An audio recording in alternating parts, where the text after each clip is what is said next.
ನಮಸ್ಕಾರ ವೀಕ್ಷಕರೇ, ನ್ಯಾಷನಲ್ ಟಿವಿಗೆ ಸ್ವಾಗತ. ನಾನು ಸ್ವಾತಿ ಸಾಲೆನ್. ಪ್ರೇಮ್ ಅವರ ಸಾಹಿತ್ಯಕ್ಕೆ ದೇಶಾದ್ಯಂತ ಒಂದು ಆಕ್ರೋಶವನ್ನೇ ವ್ಯಕ್ತಪಡಿಸಲಾಗ್ತಾ ಇದೆ. ಇದರ ಪರವಾಗಿ ರಕ್ಷಿತ್ ಅವರು ಕೂಡ ಪ್ರೇಮ್ ಅವರ ಪರವಾಗಿ ಮಾತಾಡಿದ್ದಾರೆ. ಆದರೆ ಎಲ್ಲ ಒಂದು ಕಡೆ ಅವರ ಸಾಹಿತ್ಯಕ್ಕೆ ದೇಶದಿಂದಲೂ ಕೂಡ ಒಂಥರ ಆಕ್ರೋಶ ವ್ಯಕ್ತ ಆಗ್ತಾ ಇದೆ. ಸೊ ಇದಕ್ಕೆ ಕಂಗನಾ ರಣಾವತ್ ಕೂಡ ಒಂದು ಮಾತನ್ನು ಹೇಳಿದ್ದಾರೆ. ಇಂಥವ್ರಿಗೆ ಏನು ಹೇಳೋಣ, ಇವ್ರಿಗೆ ಎಷ್ಟು ಹೇಳಿದ್ರು ನಾಚಿಕೆ ಇಲ್ಲ ಅನ್ನೋ ರೀತಿಯಲ್ಲಿ ಮಾತಾಡಿದ್ದಾರೆ. ಸೊ ಪ್ರೇಮ್ ಅವರ ಸಾಹಿತ್ಯವನ್ನು ಇಷ್ಟು ಒಂದು ಕೆಟ್ಟದಾಗಿ ಸಾಹಿತ್ಯ ಅವರ ಒಂದು ಕಡೆಯಿಂದ ಬರುತ್ತೆ ಅಂತ ಯಾರು ಕೂಡ ಒಂದು ಊಹೆನೂ ಮಾಡ್ಕೊಂಡಿರಲಿಲ್ಲ. ಸೊ ಅಂಥ ಒಂದು ಕಾರಣಕ್ಕೋಸ್ಕರ ಪ್ರೇಮ್ ಅವರಿಗೆ ಈಗ ಸಿಕ್ಕಾಪಟ್ಟೆ ಒಂದು ಆಕ್ರೋಶ ವ್ಯಕ್ತ ಆಗ್ತಾ ಇದೆ. ಪ್ರೇಮ್ ಅವರ ವಿರುದ್ಧ ಆಗಿರ್ಬೋದು, ಅವರ ಒಂದು ಸಾಹಿತ್ಯಕ್ಕಾಗಿರ್ಬೋದು. ಸೊ ಕಂಗನಾ ರಣಾವತ್ ಕೂಡ ಈ ಒಂದು ವಿಚಾರದ ಬಗ್ಗೆ ಮಾತನಾಡಿದ್ದಾರೆ.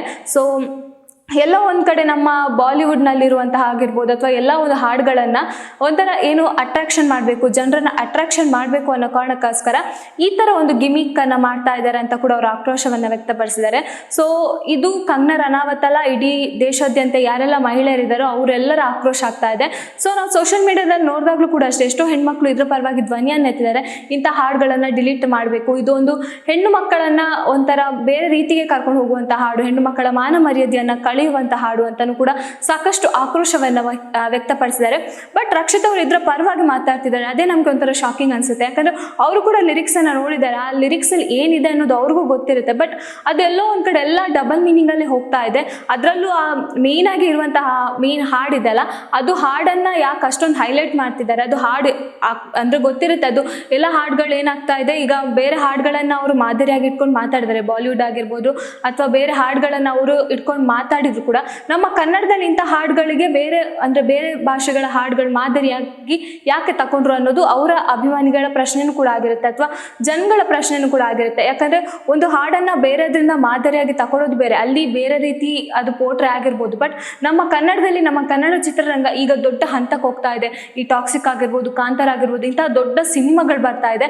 ಅಂಥದ್ರಲ್ಲಿ ಈ ಒಂದು ಹಾಡಿನಿಂದ ಕಪ್ಪು ಚುಕ್ಕೆ ಆಗುವಂಥ ಲಕ್ಷಣಗಳೆಲ್ಲ ಕಾಣಿಸ್ತಾ ಇದೆ. ಬಟ್ ಇದು ಹಾಡು ಹಿಂದಿಯಲ್ಲಿ ಕೂಡ ಇದು ಡಿಲೀಟ್ ಆಗಿರುವಂಥದ್ದು. ಆದರೆ ನಮ್ಮ ಕನ್ನಡದಲ್ಲಿ ಇನ್ನೂ ಕೂಡ ಇದಕ್ಕೆ ಮುಂದೆ ಹೋಗ್ತಾ ಇದೆ. ಇದರ ಪರವಾಗಿ ಸಾಕಷ್ಟು ಜನ ಮಾತಾಡ್ತಿದ್ದಾರೆ. ಅದು ಯಾಕಂತ ಇನ್ನೂ ಕೂಡ ನಂಗೆ ಅಂದಾಜು ಆಗ್ತಾ ಇಲ್ಲ. ಸೊ ಈ ಹಾಡಲ್ಲಿ ಅಂಥದ್ದು ಏನಿದೆ, ಈ ಹಾಡಲ್ಲಿ ಇರೋದೆಲ್ಲ ಹೆಣ್ಣು ಮಕ್ಕಳನ್ನು ಒಂದು ಕೆಟ್ಟ ದೃಷ್ಟಿಯಲ್ಲಿ ನೋಡೋ ರೀತಿಯಲ್ಲೇ ಇದೆ ಈ ಹಾಡುಗಳು. ಸೊ ಇದನ್ನು ಇನ್ನೂ ಕೂಡ ಒಂದು ಒಳ್ಳೆ ರೀತಿಯಲ್ಲಿ ತಗೊಂಡು ಹೋಗ್ಬೇಕು ಅಂತ ಯಾಕೆ ಇಷ್ಟೊಂದು ಪೋಟ್ರೆ ಮಾಡ್ತಿದ್ದಾರೆ ಅಂತ ನಂಗಂತೂ ಅರ್ಥ ಆಗ್ತಿಲ್ಲ. ಸೊ ಕಂಗನಾ ಅವ್ರು ಹೇಳೋ ಪ್ರಕಾರ ಒಂದು ಅಟೆನ್ಷನ್ಗೋಸ್ಕರ ಆಗಿರ್ಬೋದು ಅಥವಾ ನಮ್ಮದೇ ಒಂದು ಕನ್ನಡ ಚಿತ್ರರಂಗದಕ್ಕೆ ಅವ್ರೇನಾದ್ರು ಕೈ ತೋರಿಸಿ ಮಾತಾಡಿದಾರ, ಅದು ಕೂಡ ಇಲ್ಲಿ ಪ್ರಶ್ನೆ ಮಾಡುವಂಥ ವಿಚಾರನೇ. ಯಾಕಂದರೆ ನಮ್ಮ ಕನ್ನಡ ಚಿತ್ರರಂಗ ಎಷ್ಟರ ಮಟ್ಟಿಗೆ ಹೋಗ್ತಾ ಇದೆ ಅನ್ನೋದು ಎಲ್ರಿಗೂ ಗೊತ್ತಿರುವಂಥ ವಿಚಾರ. ಸೊ ಈಗ ನಮ್ಮ ಕನ್ನಡ ಚಿತ್ರರಂಗದತ್ತ ಬೆರಳು ಮಾಡಿ ತೋರಿಸುವಂಥ ಪರಿಸ್ಥಿತಿ ಈ ಒಂದು ಸಾಹಿತ್ಯದಿಂದ ಬಂದಿದೆ ಅಂತ ಹೇಳಿದ್ರೆ ತಪ್ಪಾಗ್ದು. ಸೊ ಈ ಒಂದು ವಿಚಾರವನ್ನು ರಕ್ಷಿತ್ ಅವರು ಯಾಕೆ ಇಷ್ಟೊಂದು ಪಾಸಿಟಿವ್ ಆಗಿ ತಗೋತಿದ್ದಾರೆ ಅದು ಕೂಡ ಒಂದು ಗೊತ್ತಾಗ್ತಿಲ್ಲ. ಆದರೂ ಕಂಗನಾ ಅವ್ರು ಹೇಳೋ ಪ್ರಕಾರ ಇವ್ರಿಗೆ ನಾಚಿಕೆ ಇಲ್ಲ ಅನ್ನೋ ರೀತಿಯಲ್ಲಿ ಬೈಗುಳವನ್ನು ಪ್ರೇಮ್ ಅವರು ಬಯಸ್ಕೊತಿದ್ದಾರೆ ಅಂತಲೇ ಹೇಳ್ಬೋದು. ಸೊ ಎಷ್ಟೋ ಹೆಣ್ಮಕ್ಕಳಿಗೆ ಒಂದು ಮಾದರಿಯಾಗಿರುವಂಥ ಹಾಡನ್ನು ಬರೆದಿರೋ ಪ್ರೇಮ್ ಈಗ ಅದೇ ಹೆಣ್ಣು ಮಕ್ಕಳ ಬಾಯಿಂದ ಉಗಿಸ್ಕೊಳ್ಳುವಂಥ ಪರಿಸ್ಥಿತಿ ಪ್ರೇಮ್ ಅವ್ರಿಗೆ ಬಂದಿದೆ ಅಂತಲೇ ಹೇಳ್ಬೋದು.